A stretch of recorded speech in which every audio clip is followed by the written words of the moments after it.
नुआपड़ा जिला सदर महकुमारे राज्य ग्राम्य उन्नयन और पंचायतीराज प्रतिष्ठान SIRD भुवनेश्वर तरफरु पंचायत विकास सूचकांक बा पंचायत एडवांसमेंट इंडेक्स उपरे गोटे एक दिवसीय कर्मशाला अनुष्ठित हो जाइछि।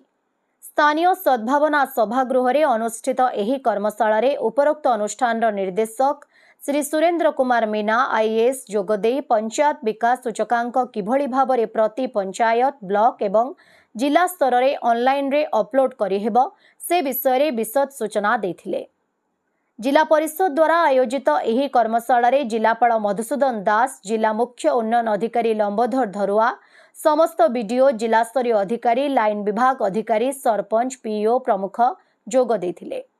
समस्तंको संबोधन करी निर्देशक कहिले जे PAI हेउछि पंचायत विकास एवं प्रगतिर आकलन करिबार एक प्रकृष्ट माध्यम। एणु समस्त पंचायत एथिरे निर्भुल भावरे डाटा एंट्री करिवे।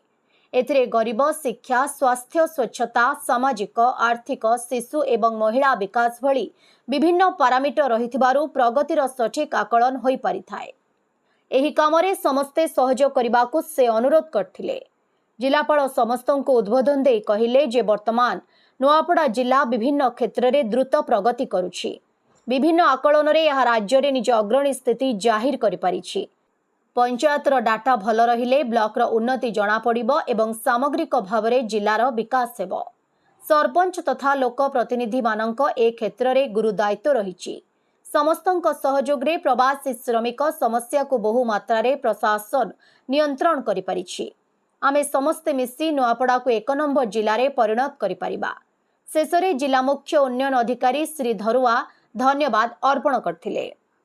नुआपड़ा जिल्लारू जगन्नाथ सागर रिपोर्ट, ओडिशा हाइलाइट समाचार।